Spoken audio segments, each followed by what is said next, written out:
Next presentation is annotation-based configuration. So we have some exposure to annotation-based configuration already in our two presentations and hands-on lab exercises. We have learned add component, we have learned add component scan, we have learned add configuration, annotation. So all those things we have some exposure. So we're going to actually learn those things in a bit more detail in this presentation.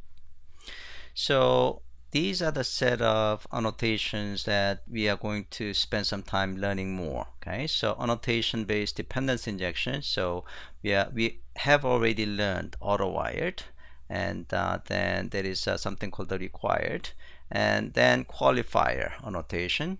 You can create your own custom qualifier as well. And then we are going to see how we can use JSR 330 dependency injection for Java. This is from Java community as a standard for dependency injection. So they introduced the annotation called add inject. So you can use add inject annotation in replacement of add auto-wired. So Spring Framework will support both. Okay. The JSR 250 specification also specifies post-construct, pre-destroy, and resource. So these are the annotations that are supported by Spring Framework as well. So we'll look into some of these usages in this presentation.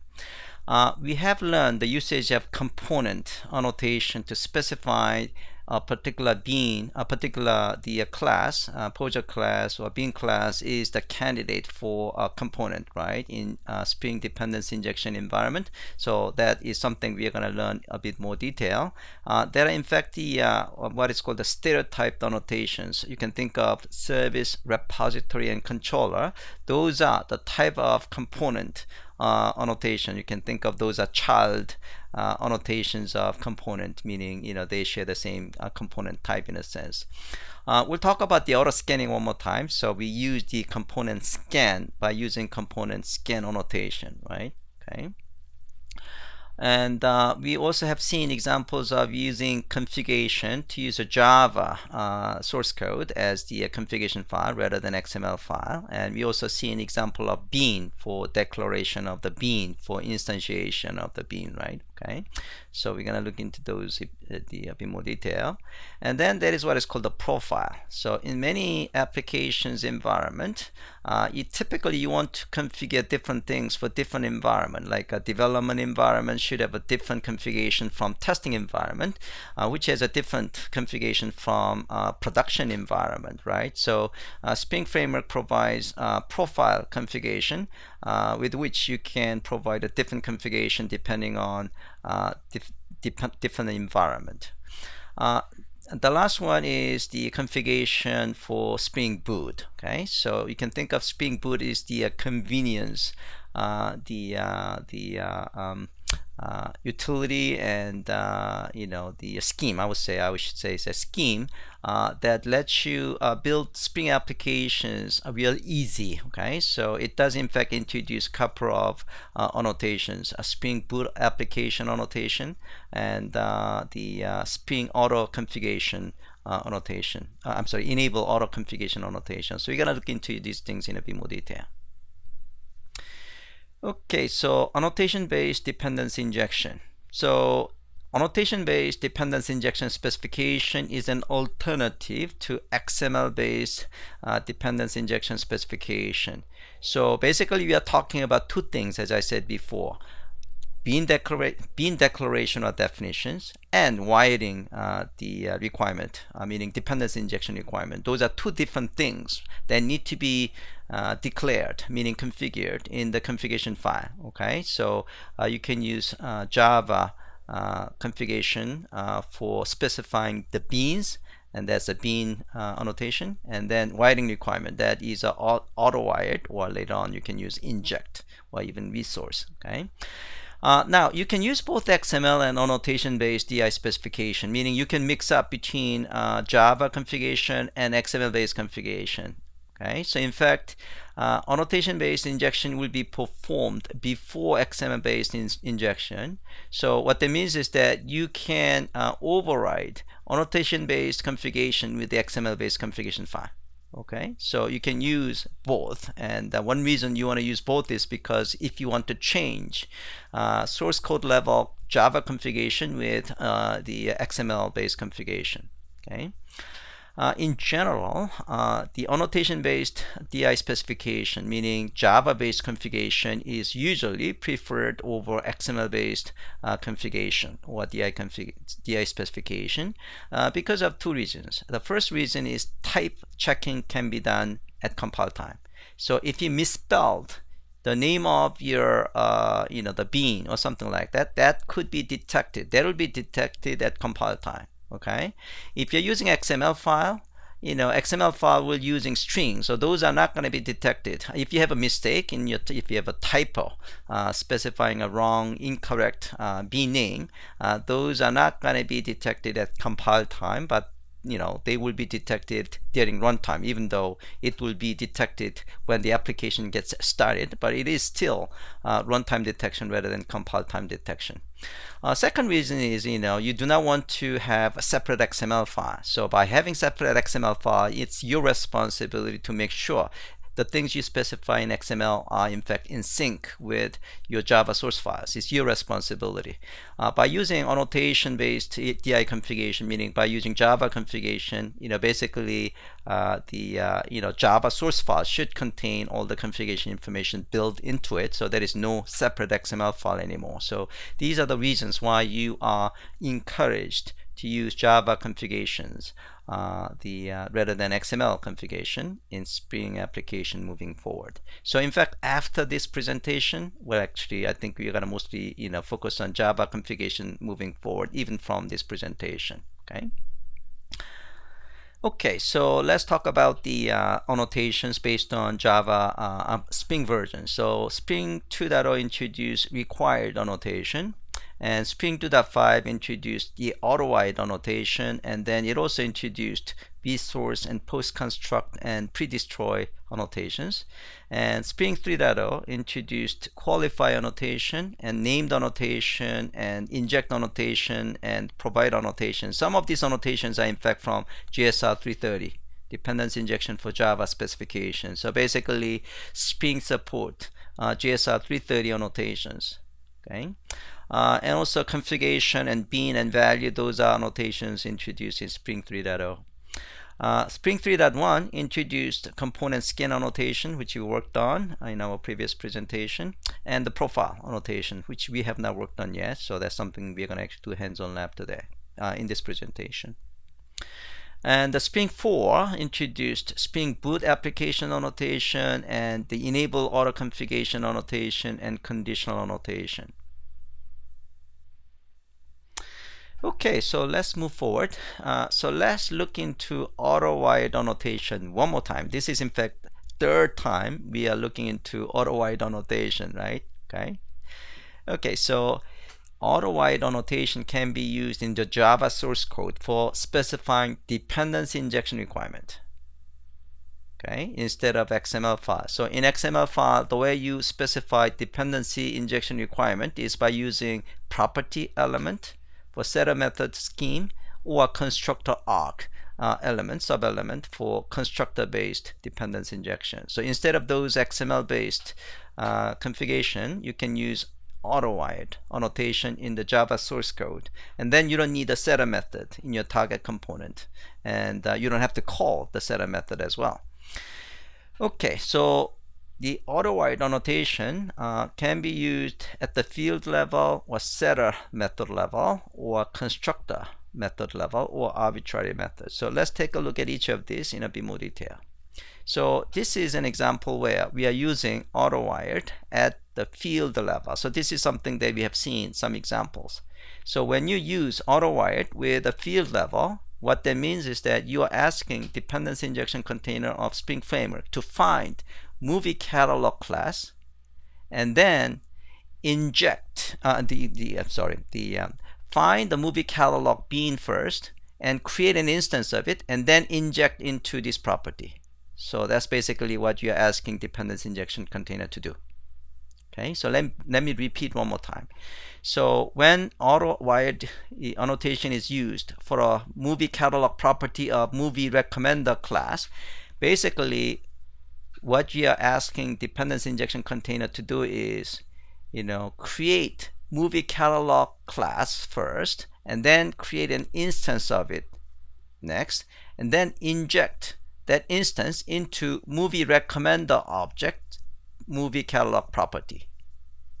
Okay, so that's basically what AutoWired is supposed to do.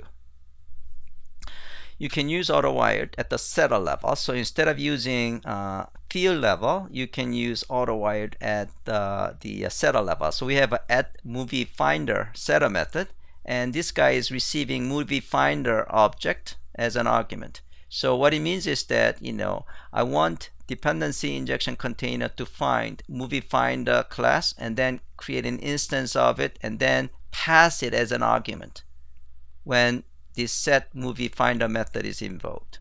Okay, so basically, inside the setter method, we are just getting that movie finder object, and typically you are going to set the internal private field with it. Okay, so this is an example where AutoWired is used at setter method. AutoWired could be used at the constructor method. So we have a constructor method of movie recommender. So this is movie recommender class, and it has a constructor method called the movie recommender. And now it's actually receiving customer preferred DAO object, okay, as an argument for invoking this constructor method. So basically, what you're asking dependency injection container of Spring Framework to find a class of customer preference DAO class and create an object instance of it and pass it as an argument when movie recommender constructor method is invoked. Okay. Now, between the setter method and constructor method, it's generally recommended to use the constructor method of the dependency injection, mainly because usage of the constructor-based dependency injection is assured of this dependency injection object gets created before this method is invoked. So that is typically the reason why constructor method scheme is preferred over setter based the dependency injection. Okay, you can even use AutoWired for the arbitrary method. So in this case, we have an arbitrary method called the prepare, and it's receiving two arguments. One is movie catalog, the other one is a customer preference DAO object. So basically, by the time this prepare method is invoked, this movie catalog object needs to be searched for and then instantiated and then pass it as an argument. Same thing for the customer preference DAO object. Okay, so in this case, movie catalog and customer preference DAO objects are injected automatically. Okay, so that is AutoWired, and we have already worked with the AutoWired multiple times, so hopefully you guys have a reasonably good idea on how AutoWired is used. Basically, that is to replace a dependency injection requirement in HTML5. Okay, required annotation. Required annotation applies to both a bean property to bean setter method. It's not applied to a constructor method. So when you say required annotation on a setter method on a particular person class, so that means that when this person class gets created, this name property should be set in the configuration. Okay, so the configuration, whether that is a Java configuration or XML configuration, the value of the name has to be set inside the configuration itself. Okay, so we have seen, the value, simple value, the setting in our previous presentation, right? So you have to have that kind of a simple value probably setting when you're using required the annotation like this. In this case, the name is the string field, meaning by the time person object gets created, that field, the value of the name field has to be set within the configuration itself. Okay, so otherwise an exception will occur. Okay, so we are going to the exercise 1. Again, this is AutoWired annotation, so something similar to what we have done in previous exercises. But let's do it again. Usage of annotation is very important. So here we are going to do AutoWired at the field level Okay, so we are using annotation at the field level, and you are using the same example. So we have a person class and we have an address as a dependency. Okay, so this is usage of the field level auto-white annotation. This is, instead of using a field level, we are using setter method auto-white annotation. So we are using auto-white at the setter level. And here we are using auto-white at the constructor level, auto-white at the person constructor. Okay, and the last one is we are using the auto-white at the my arbitrary method. You can use auto-white annotation and any arbitrary method. Okay. All right, so for your own exercise, inject family info you created as a part of the, okay, looks like it needs to have a framework. So you can use the hobby dependency injection that you have worked on in the previous hands-on lab exercises. So inject whatever, the dependency object to in this case, to the person. Yeah, so this is somewhat similar to similar exercise, so maybe we can just skip it. Okay. All right, the one more thing I want you to do is go to Spring Annotation Reference Guide, and which lists all Spring Annotation with brief descriptions. Yeah, so you can see all the annotations that you can use: auto-wired, configurable, order, qualifier, required, and scope, and then there are actually other component, controller, repository, and service. So we're going to look into most of these things. So this could be actually good reference. Whenever you have a question, you can actually go to this website and you can find some examples of how to use these annotations. Okay. So in the rest of the presentation and lab exercises, we're going to actually go over most of these things.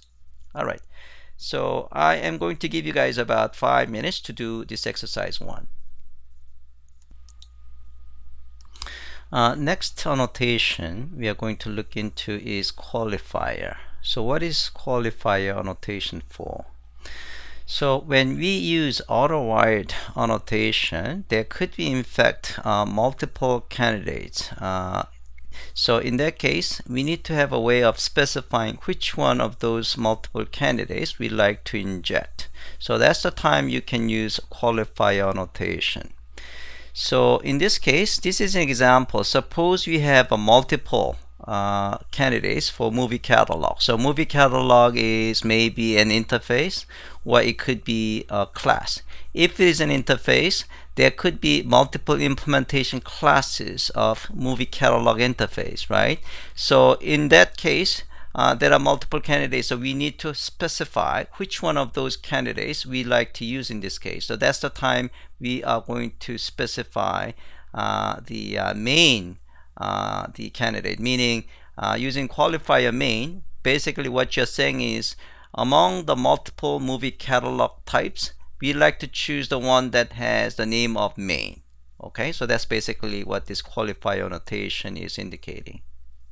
Okay, so this is what I just said. Among the multiple candidates of movie catalog type, select the one that has the B name main. Okay, if movie catalog is a class, there could be multiple subclasses that could be qualified, right? So again, in those cases, you could use the qualifier as well. Okay, so this is an example where we are using auto-wired and qualifier at the field level. Okay, but we can use auto-wired and the qualifier at the argument level as well. So in this case, we are using auto-wired at the method level, and then we are using qualifier for the argument. So in this case, instead of just any movie catalog type, we want to make sure we are selecting movie catalog type whose name is main. Okay, so this is the case that we are using qualifier for an argument for a method.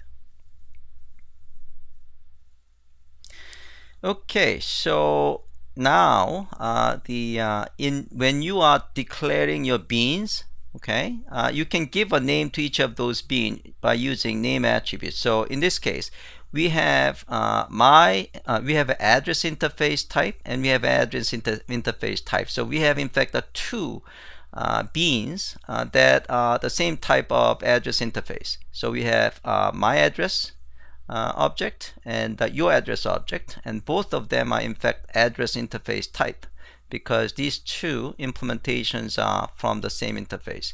So we give a name to each of these, the bean, my address bean and your address bean. Okay.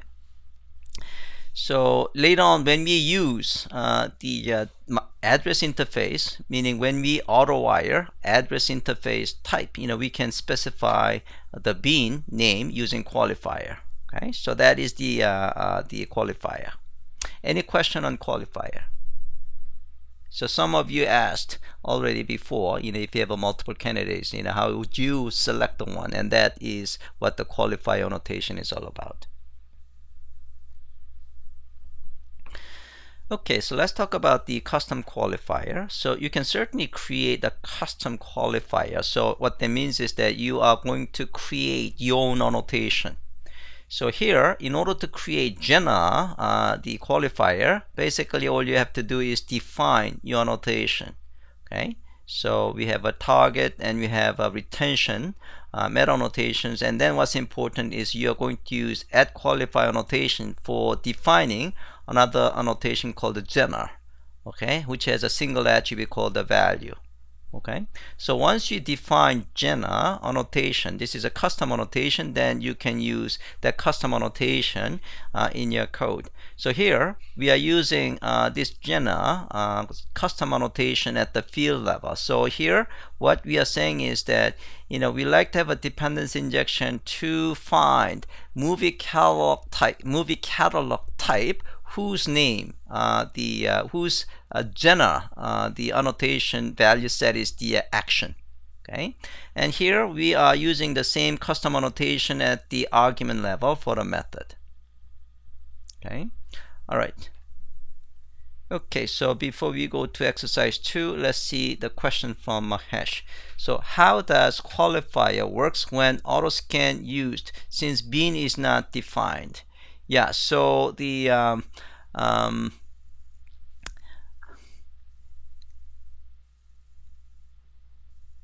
so that is a good question. Let me actually forward the question.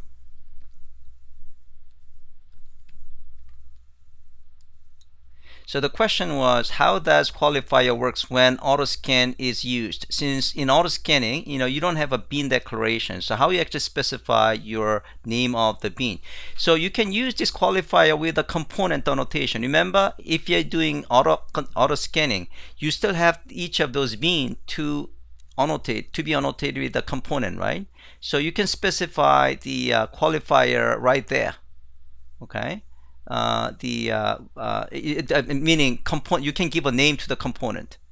Okay, that's what I meant. So basically we should be able to give a name to a bean, right? So if you're using bean annotation, you could use the name attribute for the bean. Same thing for the components. So when you are using component, you can give a name. Okay, so it works exactly the same. Does that answer your question, Mahesh? Yeah, it's something that you're gonna do in the hands-on lab exercise. Any other questions? All right, so let's do qualifier in exercise 2. So if you take a look at the exercise 2, we are going to run with the AutoWire Spring qualifier project, and then we are going to actually do custom qualifier. Okay, so we're going to exercise regular qualifier, and then we're going to do custom qualifier. Okay, all right. So let's take a look at the code. And yeah, so run the application, and you're gonna actually see pretty much the same result we have seen so far. And then here I want you to do some exercise. So you can actually uncomment this qualifier. So let's actually take a look at the code first, okay? Because custom qualifier, the qualifier.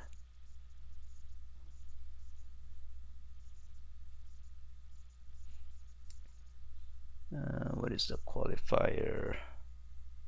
Oh, here we go. So AutoWire qualifier. So here we have my address. okay, which is the type of address interface, and then you have a UI address, which is also a type of address interface. So address interface is basically interface which just has a single method called the get whole address. So we have a two implementation, my address and UI address, okay. And in the bean configuration, we actually give a name to each of these the beans. So in this case, your address and my address has the name of my address and name of the your address, okay. And then we have the main application. So in this case, we have person class, and then oh, wait a minute, what am I looking for?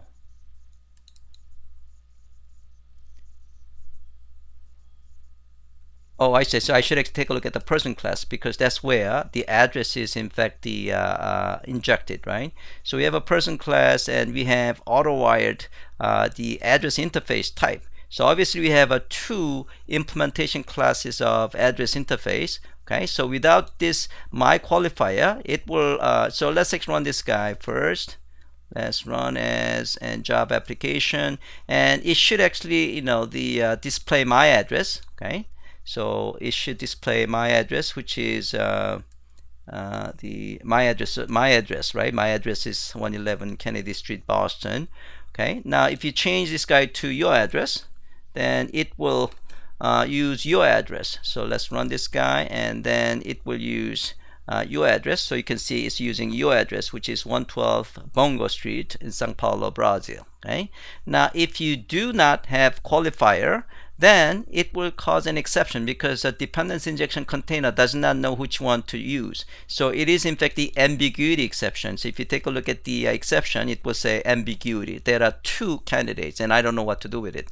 Okay, I don't know which one to choose. So that is the exception message you are going to see. Okay, so that is an exercise.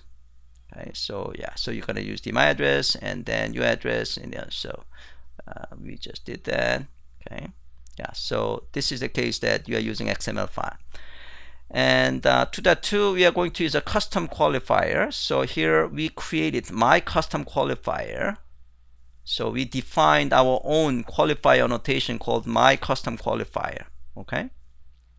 And here we are using that custom qualifier using my address, and this is XML version of it. Okay. And so yeah, so the other code is the same. Okay, all right, and then you run the code and it should work fine. So 2.3 for your own exercise, you either use the hobby interface, in this case family info interface, and create a two implementation of my family info and your family info, and then use qualifier and the custom qualifier for proper selection. Okay. I don't think I'll give you guys enough time to do this exercise, but as long as you get the sense of how things work, that should be good enough. Okay, so I'll give you guys about 10 minutes to do this exercise.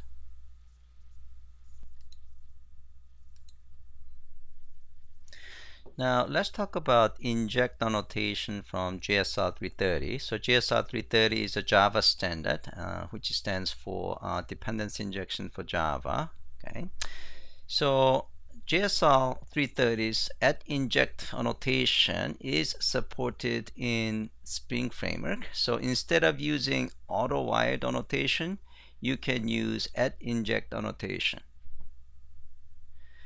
In order to use JSR 330, you have to have a Maven dependency specified in your pom.xml file. So the group ID of that is javax.enterprise, and the artifact ID is cdi-api, and then you specify the version.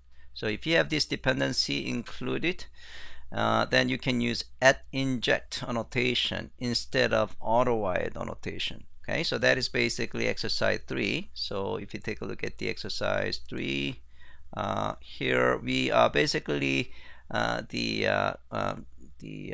running same application. Instead, we are just using inject annotation rather than auto-wired annotation. Okay, so basically, you have to have a pom.xml file to have a dependency. Okay, so basically, let's see, di annotation inject. Okay. So the code is exactly the same. So if you go to person, we have a dependency injection. Instead of using auto-wired, we are using add inject annotation. Okay, and if you take a look at the pom.xml file, we have this CDI dependency included. Okay, so let's run this code. And main application compassion DI, and it should work fine. And of course we can change it back. So you go to person, and instead of using add inject, we are going to use auto-wired annotation, and then we will comment that injection, and we perform the import auto-wired class, and then when we run it, it should work exactly the same. Okay, so auto-wired and inject can be interchangeably used in Spring Framework application. The recommendation is to use Java standard whenever possible. So you might want, in fact, make a habit of using inject annotation, but you have to actually make sure you have that dependency included in the pom.xml file. So that could be a chore. So if you are going to stay with the Spring Framework, then just stay with the auto-wired is probably good enough. Okay, so I'm gonna let you do this exercise. I'll give you guys 5 minutes, and let's see the question. Next, these are the set of annotations that are defined in Java community as well, JSL 250. So JSL 250 stands for Common Annotations for Java. So it defines post-construct annotation and pre-destroy annotation and resource annotation. So again, Spring Framework support these annotations as well. So let's talk about the post-construct and pre-destroy annotations. So these two annotations are used for specifying a method to be called back as a post-initialization callback and pre-destruction callback. So in this case, I'm using post-construct annotation for this method. So whenever caching movie lister object gets created, it will call this method after object is created. Okay. We also have a pre-destroy annotation. So in this case, whenever this cache movie lister object is destroyed, okay, before the destruction, this clear movie cache method will be invoked.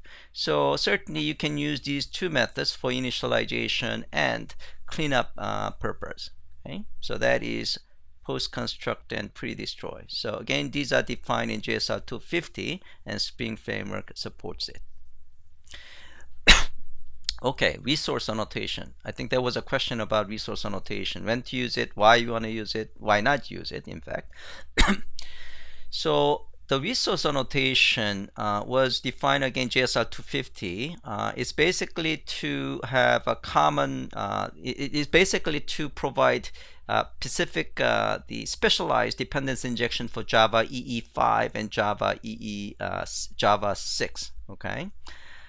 So it works like inject and auto-wired. It's the same deal. Okay, so resource takes the name attribute. By default, Spring will interpret that value as a B name to be injected.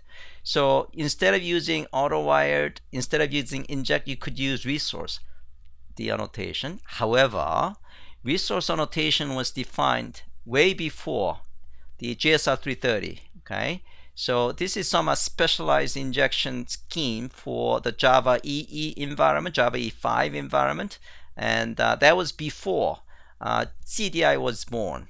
Okay, so the usage of resource is supported, but it's not recommended to be used, because this is actually kind of old annotation dealing with a very specific old Java EE environment. Okay, so in Java E5, the only way that you can perform some injection is using this resource annotation for specific resources. You cannot use this resource annotation for all the other common resources in Java EE5.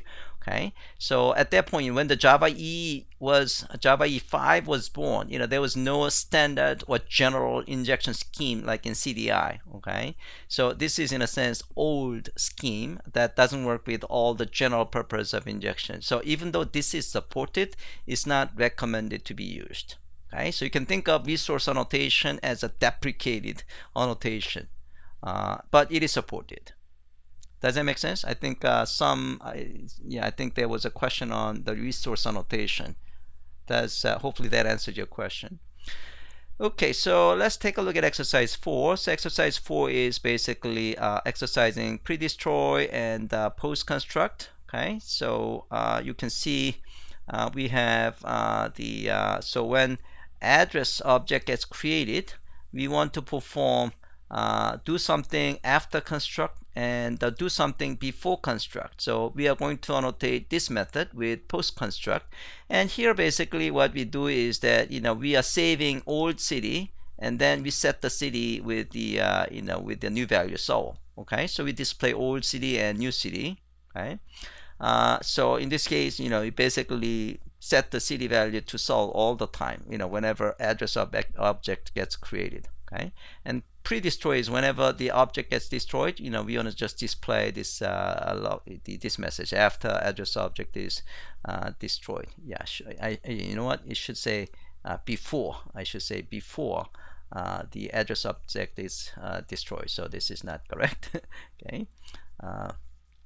And so rest of the code is exactly the same. Okay, and and also for that too is here we are using resource annotation. So instead of using resource, you can certainly use auto-wired. That's in fact recommended, or you can use add inject. Okay, but you can use resource. Again, this is deprecated, so not recommended to be used. Okay, so I'm gonna give you guys about 5 minutes to do exercise 4.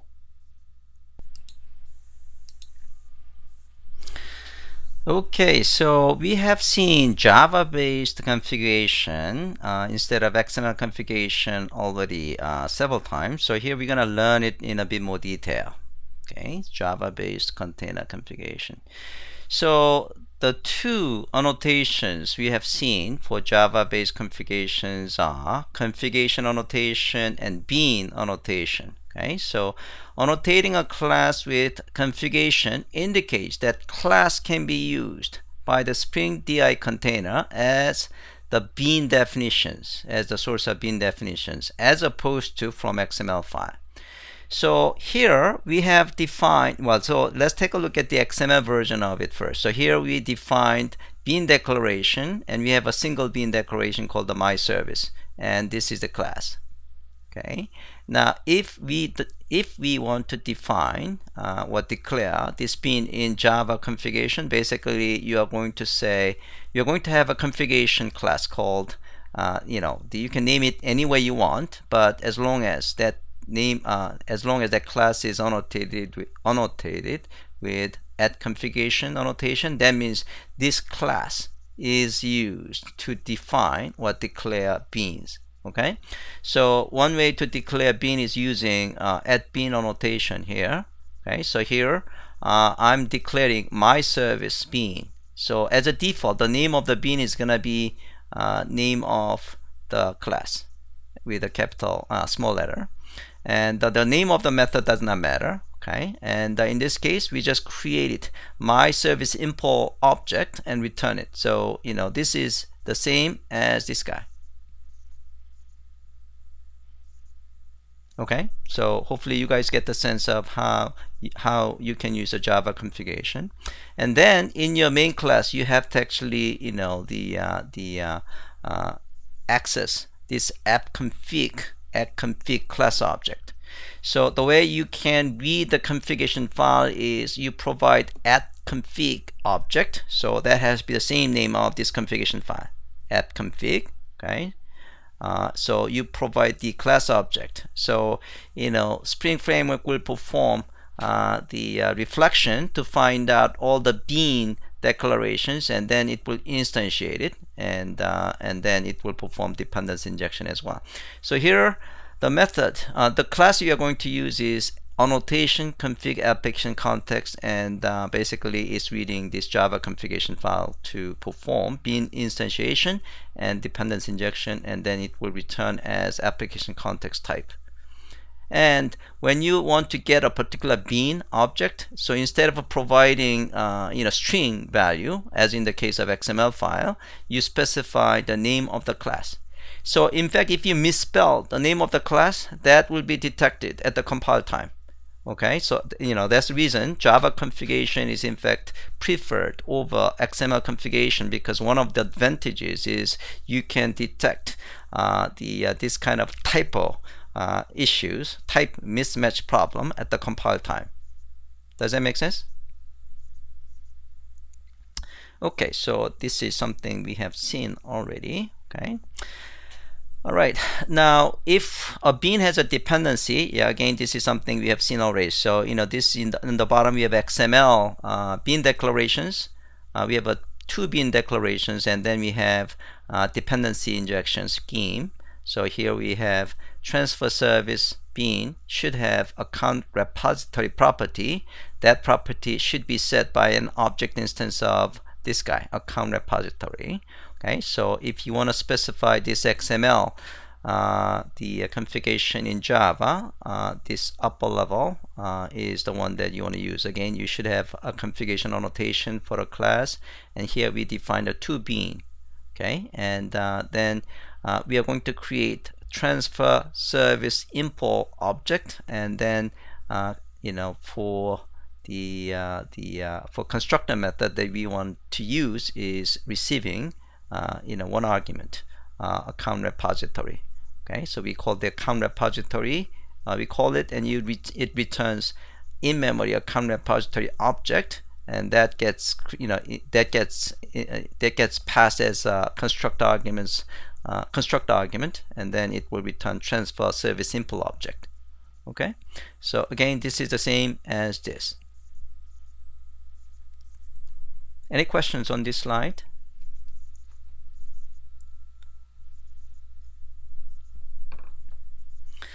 Okay, moving forward. So let's do exercise 5.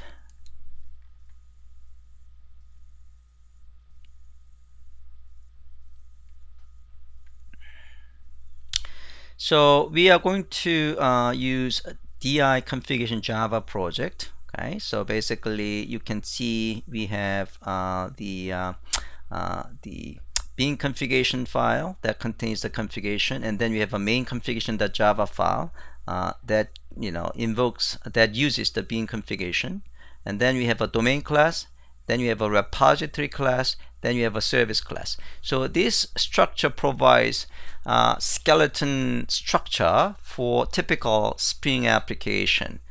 So repository is used for accessing some kind of a data storage technology. Service package contains a service object which contains some business logic, the object, and then we have domain package which contains the domain class. So if you take a look at the DI configuration Java, so let's take a look at DI configuration Java. DI configuration Java here. So we have a main application class.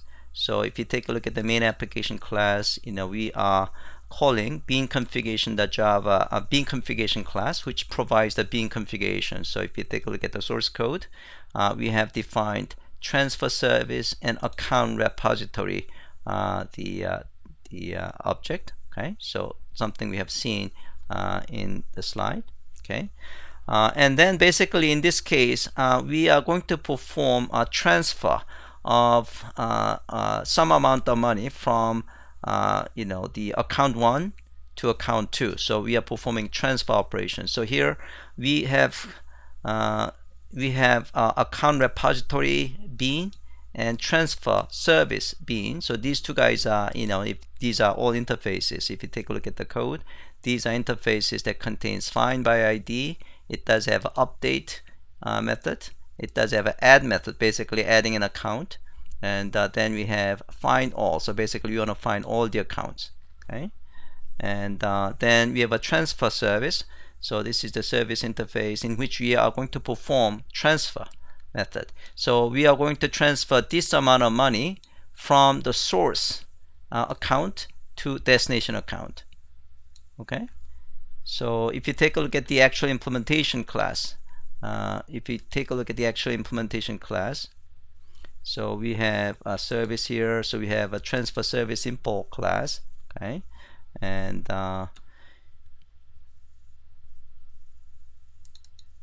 so it does implement transfer service interface, and it does have account repository as a dependency object, right? Because the transfer service class should be the higher level than a repository object, because repository object will deal with data storage technology, right? So service object using repository object, okay? So the transfer method will receive amount of money to transfer, and then source account and destination account.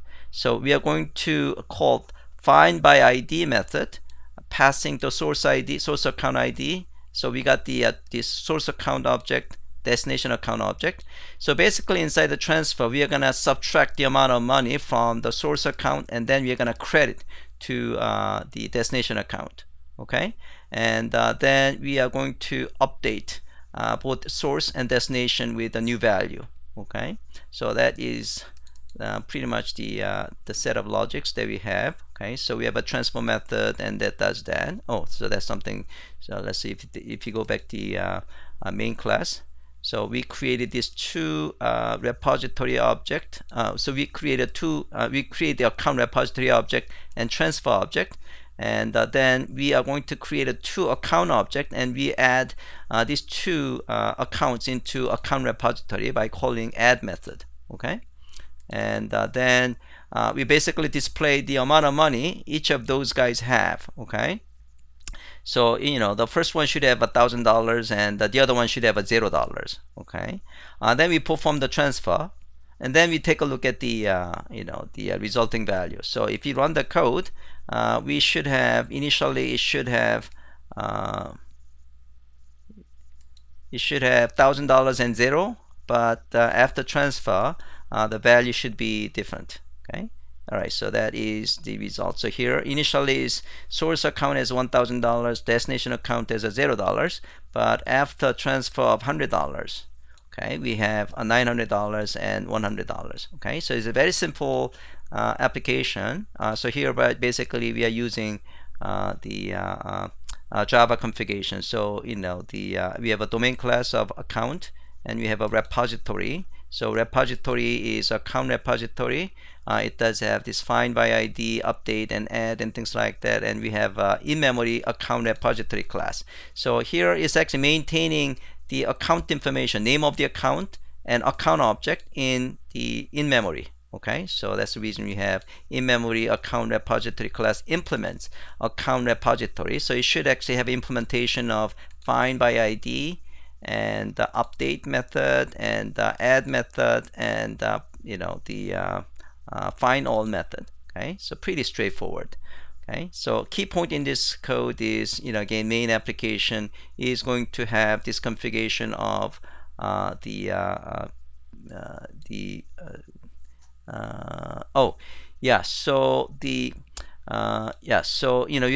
in this case, because the main application does not have a configuration, so because we don't have this configuration annotation in main application, right?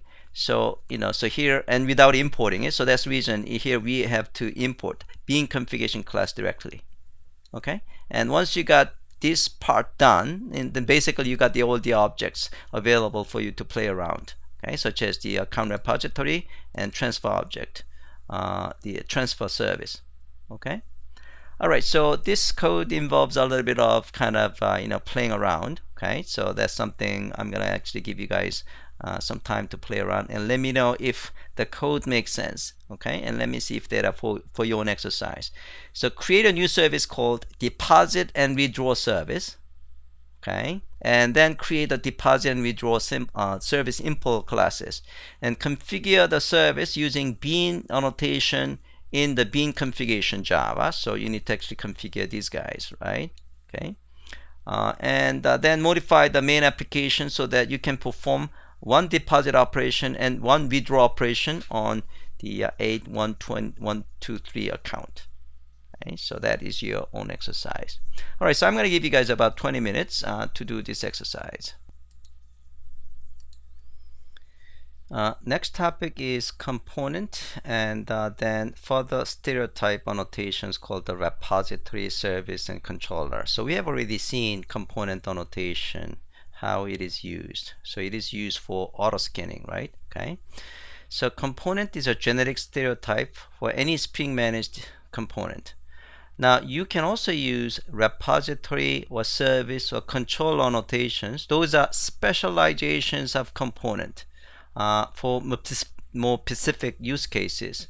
So we're gonna actually learn these annotations in detail when we cover Spring MVC. However, for now you can think of repository annotation is used for persistence, and service annotation is used for service definition, and controller annotation is used for controller. So these repository and service and components they are in fact the the child type of component. Okay, so you can use repository, service, and controller whenever you need to perform persistent and service and controller, and they will be detected in the auto scanning because they are in fact the component type. Okay. So why use repository and service and controller over component? Basically, it provides more semantical behavior. So that's the reason. So again, a repository is used for persistence, and service is used for service definition, and controller is used in Spring MVC application for defining controller. Okay.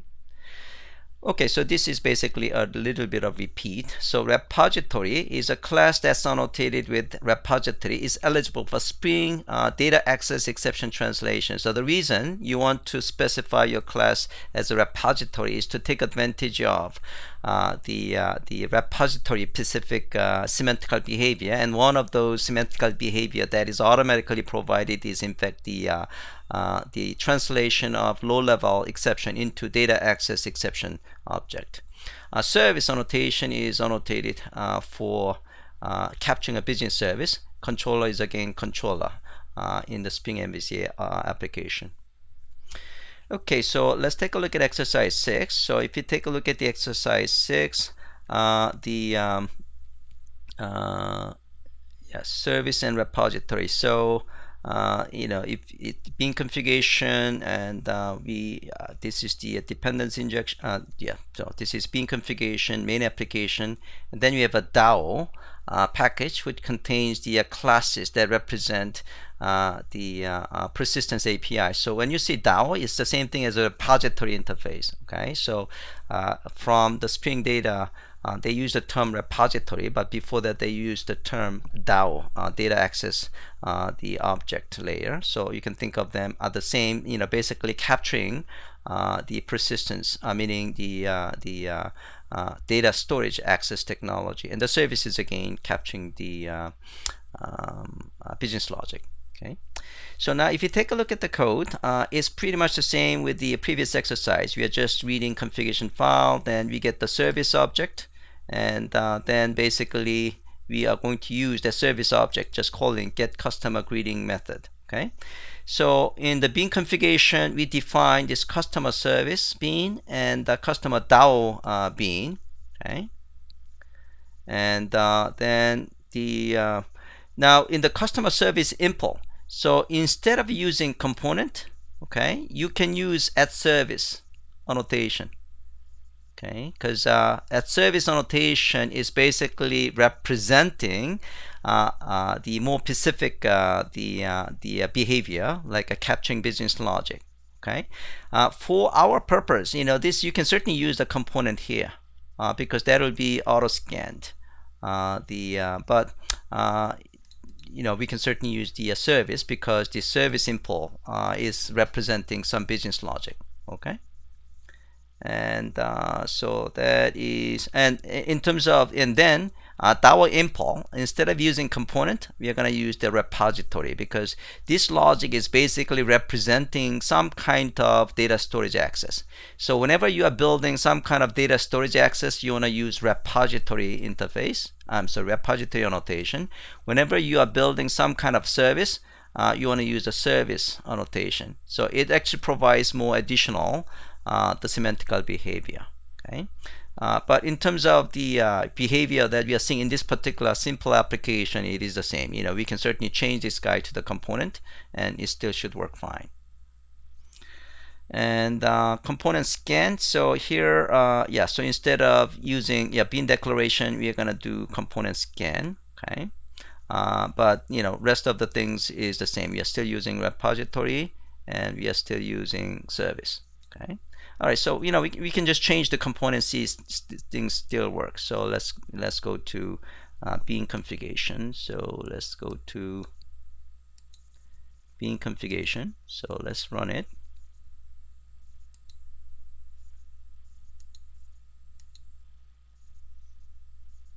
Okay, so it just display hello Sang Shin. So again, if you go to the services and DAO, you can see this simple service implementation is annotated with the service. In fact, this is a recommended practice because this is supposed to capture the service implementation. But you can just use a component and then import the class. And when you run it, it still should work fine. Okay, same thing for customer DAO import. Again, this is the recommended practice because it's supposed to capture some kind of data storage access technology, right? The behavior. So here again, you can just use component. And for our purpose, in this sample application, it should work exactly the same. Okay. Okay, so that is that. The next one is the exercise 2. Exercise 2 is the component scan. So instead of using bean declaration, so if you take a look at the so here, if you take a look at the bean declarations, we are using component scan. So that's the only change from previous code. Okay, so again, we have seen this, how to do component scan instead of the bean declaration several times. So hopefully this is actually something familiar with you guys. The last one is the component scan with the Spring application class. So in this case, we are going to use a Spring Boot. Okay, so instead of actually calling, that in this case, the one that you are calling, so the one that you are calling, if you go to main application, you are still using annotation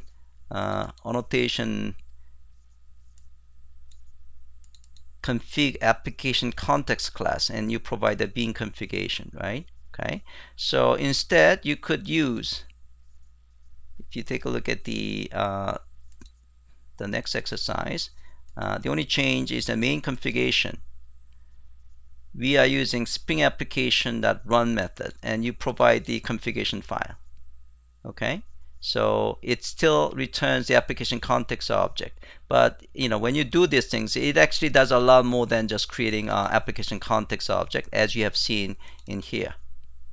Okay, but for our sample application, the only thing we need is the application context object. So you can do either this way, or you can use the Spring Boot, Spring application.run.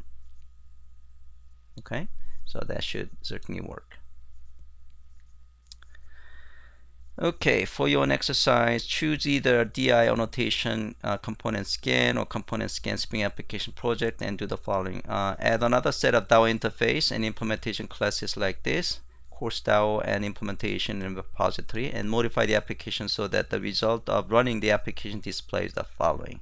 So you want to display Spring programming course or something like that.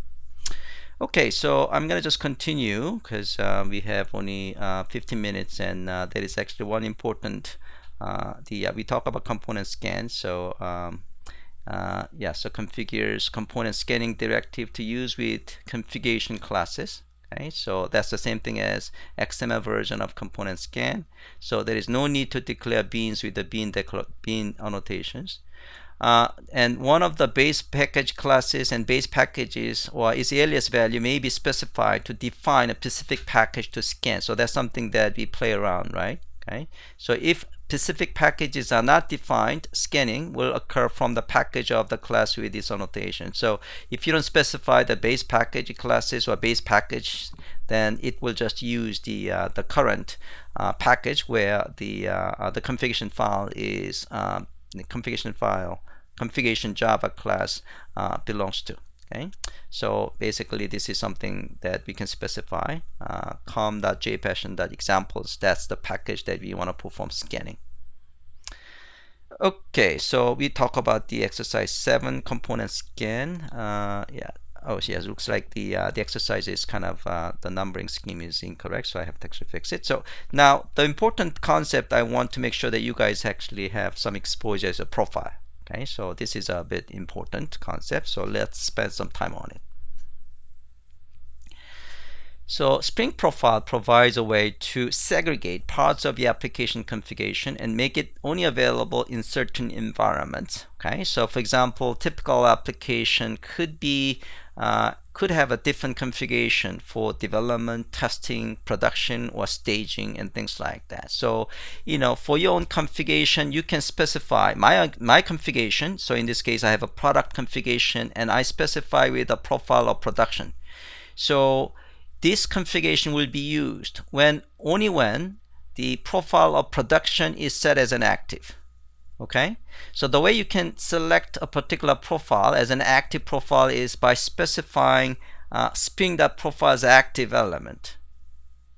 Okay, so that's one way of specifying active profile, and you can specify active profiles as well. So you could define multiple profiles, and you can specify those multiple profiles all to be, you know, the active. Okay, or you can specify the property in the applications.properties file. So here, what I'm saying is that, you know, I like to have DV profile and HSQLDB profile to be active. Okay. So, you know, even in development time, I might in fact have a multiple database usage. So I could use HSQL database or MySQL database, or, you know, the MySQL database. So I would actually have a profile for each of those database profile. So for development profile, I'm using HSQL DB profile as well. So in this case, only the configurations that are relevant to development and HSQL DB profile will be used. Does that make sense? Okay. All right. So that is exercise 8. Let me see. Okay, so we have one more topic. So let's actually take a look at exercise. Actually, it's actually 7, not 8. So in this case, we are going to have my profile called. Yeah, my profile is going to define it's going to use the configuration defined for my address, and we're going to have your profile, which is using your address profile. Okay, and we have another set of applications. So let's start with the first one. So in this case, we have we can actually get the profile value from the command line argument. Okay, so if the command line argument does not provide profile name, then, you know, we can just use a my address profile as a default. Okay, and then we can set the active profile property name. Okay, so that is basically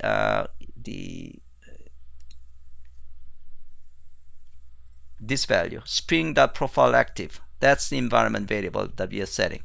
So we are setting that guy with a my profile value. So for now, as a default, it will use my address profile. Okay, and the rest of the code is the same with the one that you have seen before. So we are basically getting a person object, and we call the get person information. So depending on which profile is being used, the address that will be displayed will be my address or your address. So now if you take a look at the person class, it just used the address interface. Okay, now for my address, we set the profile of my address. So, you know, this is my address. So my address class is set with the profile of my address. Okay, your address is set with your address profile. Okay, so as a default, it will use my address object. Okay, so let's actually run this guy. So this is the Spring AutoWire string qualifier.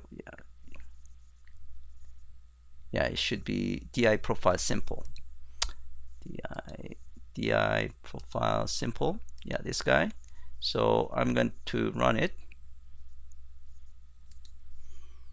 And as a default, it should use my address object. So you can see it's using my address. Okay, so now let's actually try to use different. So in the main application, so I'm actually using my profile, right? But I'm going to use this time your profile. So if I'm using your profile, that's basically your address. So I'm going to just use the actual value, your address, your address. Okay. So this is the name of the profile. So if you take a look at the your address here, we profiled as a your address like this. So now when we run the application, it should now use your address object. So it's displaying your address. Make sense? Okay. Next exercise is a bit more involved here. So we want to actually display. We want to use the good customer profile and bad customer profile. So basically, depending on which profile is being used, we want to actually perform a different thing. So maybe for good customer, we want to give the 50% discount configuration value, and for bad customer, we do not want to give any discount configuration. So the in the discount configuration value will be set to 0 for bad customer profile. For good customer profile, we set the 50% as the discount value. Okay. So in this case, we are going to so we get the customer service class, and then we are going to get the customer greeting. Okay. And when we run the ad, so now when we run, so now the one way to specify your active profile is setting the application properties class. Okay. Application properties file. So that's another way that you can specify your active profile. So if you take a look at the profile annotation, which is this is the object of DI service profile. Okay, so DI service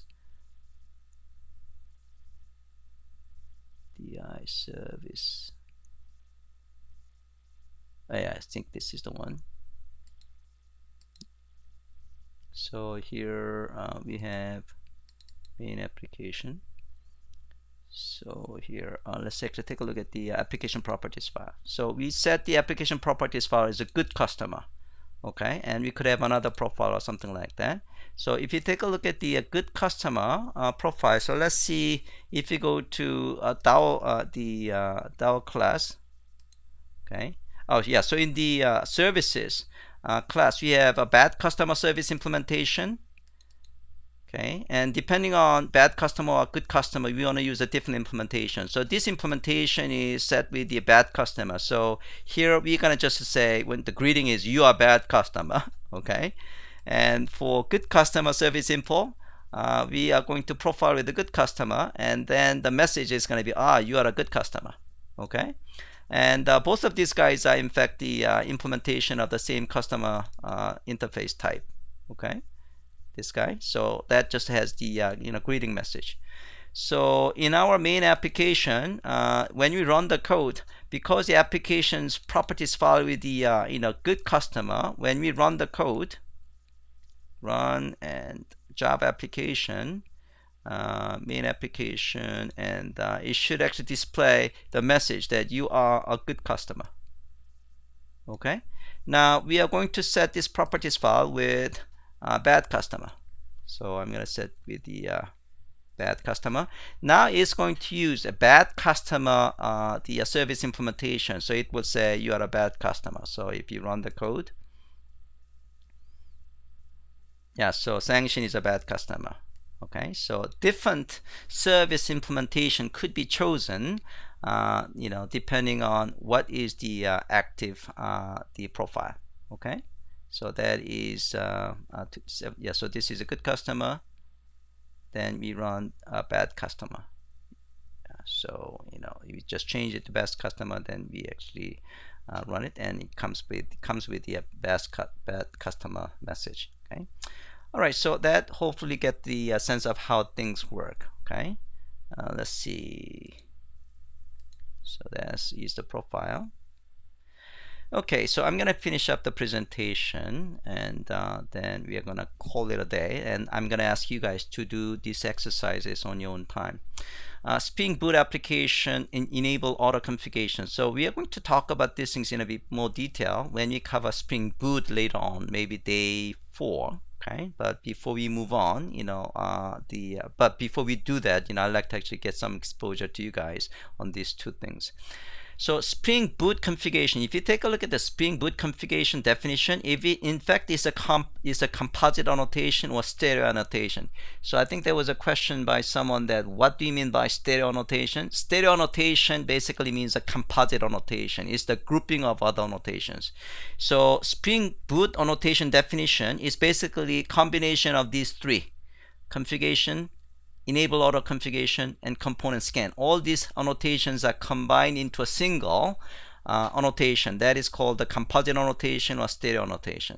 Okay, so so you can use Spring Boot annotation, and that is a combination of these three. Make sense? All right.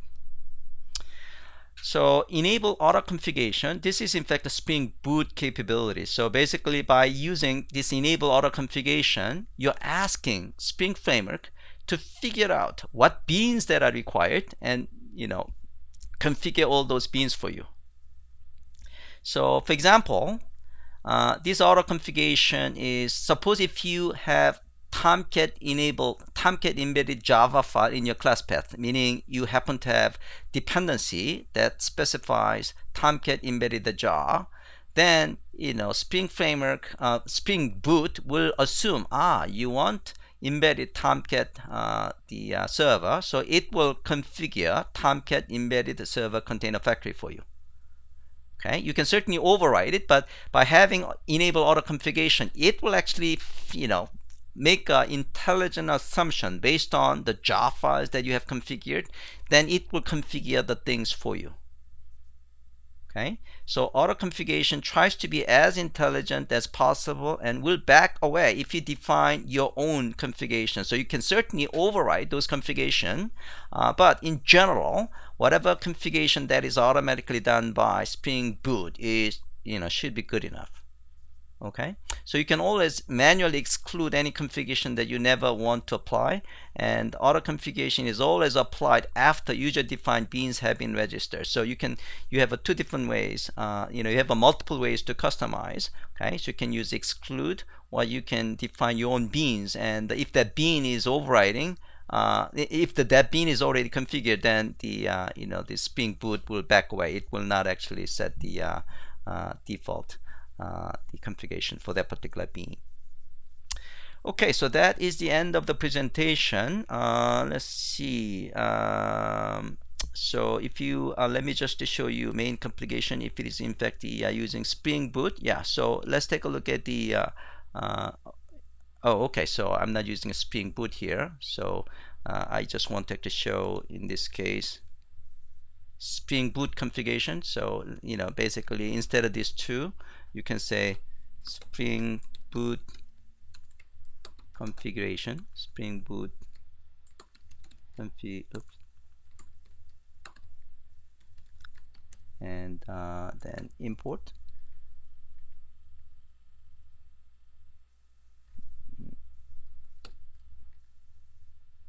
Okay, so let me just refactor and refactor and source. Organize import, Control-Shift-O. Spring Boot configuration. Yeah, that should be the one.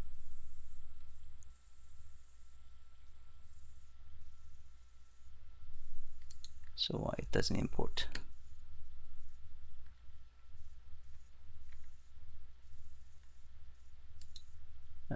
Okay, yeah, so this is the one actually. Yeah, main application. Oh, it still doesn't have the Spring.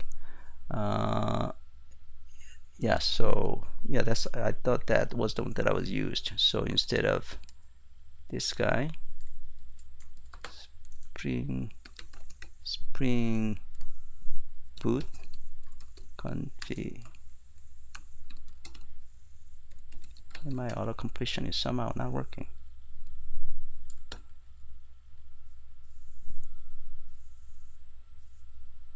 Oh, Spring Boot application. Yeah, I think you're right.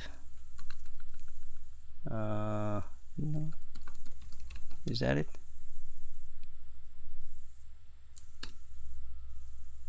Yeah, that's the one. Sorry about that. Yes, instead of Spring Boot configuration, it should be Spring application. So if you take a look at this code, let me just go to the source code. Yeah, so you can see the definition of Spring Boot application is the combination of these three things: configuration and enable auto configuration and component scan. So instead of using Spring Boot configuration, you can just copy this guy, and then you can go to and you can just use this guy, and it is in fact the same thing. Okay. All right, so let's see. That is pretty much what I have. And again, from this point on, all the applications, sample applications are created using Spring Boot. Okay, so hopefully you get the sense of how Spring Boot works. Okay. All right, so let me just